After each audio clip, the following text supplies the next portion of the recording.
আসসালামু আলাইকুম রহমতুল্লাহ। অনেকেই আমাদেরকে প্রশ্ন করেন যে হুজুর, আল্লাহর নাম নিয়ে কি টয়লেটে যাওয়া যাবে? হুজুর, মোবাইলের মধ্যে কোরআন শরীফ আছে, এই কোরআন শরীফ নিয়ে কি টয়লেটে যাওয়া যাবে? যেমন এই যে আমার মোবাইলেও কোরআন শরীফ আছে, আপনারা দেখতে পারেন, এবং আশা করি প্রত্যেক মুসলমানই তাদের মোবাইলে কোরআন শরীফ সংরক্ষিত করেন। তো যেহেতু সংরক্ষিত করেন, এই যেমন আমার মোবাইলে পবিত্র কোরআন শরীফ বিদ্যমান, তাহলে এই যখন আমি টয়লেটে যাই তখন তো এই মোবাইলটা আমার কোথায় থাকে? পকেটে থাকে।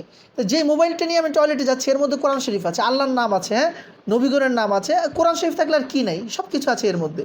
তো এই যে মোবাইলটা নিয়ে আমি টয়লেটের মধ্যে যাচ্ছি, তাহলে এই যে কোরআন শরীফ নিয়ে যে আমি টয়লেটে যাচ্ছি, এটা কি ঠিক হবে? আসলে বিষয়টা হলো যে 6 জিনিস নিয়ে ইস্তেঞ্জায় যাওয়া যায় না।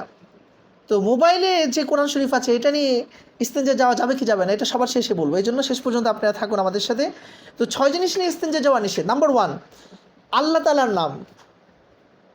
আল্লাহর নাম নিয়ে, আল্লাহর নামের আংটি, আল্লাহর নামের তাবিজ, হ্যাঁ, আল্লাহর নামের কাপড়, আল্লাহর নামের গেঞ্জি, এগুলো নিয়ে আমরা ইস্তেঞ্জা যাব না।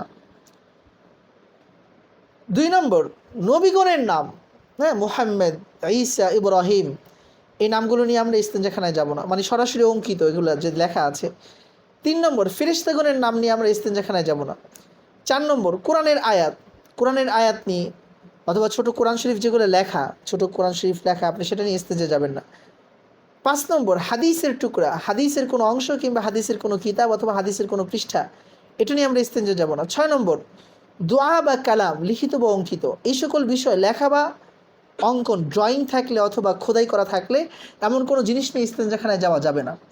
এখন আসুন গুরুত্বপূর্ণ কথা, মোবাইলের মধ্যে তো আল্লাহর নাম আছে, রসুলের নাম আছে, নবীগণের নাম আছে, ফেরেশতাগণের নাম আছে, এখানে যা বলা হয়েছে হাদিসের টুকরা আছে, কোরআনের আয়াত আছে, দোয়া কালাম, লিখিত অঙ্কিত সবই আছে। তাহলে মোবাইলের মধ্যে যে কোরআন শরীফ আছে কিংবা এইসব বিষয় আছে, এই মোবাইল নিয়ে, কোরআন শরীফের মোবাইল নিয়ে যখন এই পকেটে রাখতেছি, এখানেও তো সেই কি আছে? কোরআন শরীফ আছে। তাহলে এটা নিয়ে ইস্তেঞ্জাখানায় যাওয়া যাবে কিনা? গুরুত্বপূর্ণ প্রশ্ন, খুবই ইম্পর্টেন্ট। আসলে এখানে আমাদেরকে বুঝতে হবে লিখিত বা অঙ্কিত বলা হয়েছে। তো মোবাইলের মাঝে যেই কোরআন শরীফটা দেখা যায়, এটা কি লিখিত বা অঙ্কিত কিনা? না ভাই, মোবাইলের কোরআন শরীফ লিখিতও নয়, অঙ্কিতও নয়। লেখার জন্য আর অঙ্কন করার জন্য বস্তু হওয়া প্রয়োজন। মোবাইল নিজে বস্তু, যেই মোবাইলটা ধারণ করছে সেটা বস্তু, কিন্তু ভিতরে যে পিকচার, ছবি প্রকাশ করছে, কালার প্রকাশ করছে, এটা কিন্তু বস্তু না, এটা আলো। এটা আলোক শক্তির মাধ্যমে কি করছে? সে প্রকাশ করছে। এটা আপনাকে বুঝতে হবে। পৃথিবীর বস্তু 2 ধরনের, একটা হলো পদার্থ আর একটা হলো আলো। আলোকে স্পর্শ করা যায় না, ধরা যায় না, ছোঁয়া যায় না, অনুভব করা যায়, দেখা যায়। আর পদার্থ স্পর্শ করা যায়, ধরা যায়, ছোঁয়া যায়, মাপা যায়, ওজন করা যায়।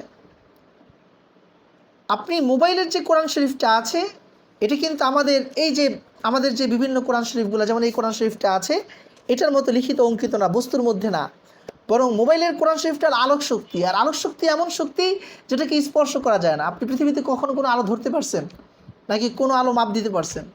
কিন্তু আলোর একটা শক্তি আছে। এরকম শক্তি আর কি জিনিস? শব্দ একটা শক্তি, সাউন্ড একটা শক্তি। এই জন্য বিজ্ঞান পৃথিবীর সমস্ত কিছুকে 2 ভাগে বিভক্ত করেছে। নাম্বার 1 শক্তি, যেটা অনুভব করা যায়, ধরা যায় না, ছোঁয়া যায় না, মাপা যায় না।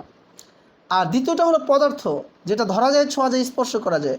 লা ইয়ামাসসুহু ইল্লাল মুতাহহারুন, আল্লাহ পাক বলছে কোরআনকে পবিত্র ব্যক্তি ছাড়া আর কি স্পর্শ করতে পারবে না।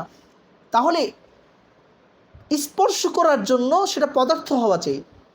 আর যখন পদার্থ হবে, তখন সেই পদার্থটা মাঝে যখন কোরআন কিংবা হাদিস, নবীগণের নাম, ফেরেশতাগণের নাম, হ্যাঁ, হাদিসের টুকরা, দোয়া কালাম, এগুলো লিখিত অঙ্কিত থাকলে সেটা নিয়ে ইস্তেঞ্জাখানায় যাওয়া যাবে না। কিন্তু মোবাইলের মধ্যে যখন আমরা বন্ধ করে ফেলি, তার কোরআন শরীফটা নাই হয়ে যায়, এটা অদৃশ্য হয়ে যায়। আবার এটা যখন ওপেন করা হয়, তখন নির্দিষ্ট শক্তি প্রক্রিয়ার মাধ্যমে সে আলো বিচ্ছুরণ করে সেখানে কোরআন শরীফটাকে আমাদের সামনে কী করে? ভাস্বর করে, প্রতিবিম্বিত করে।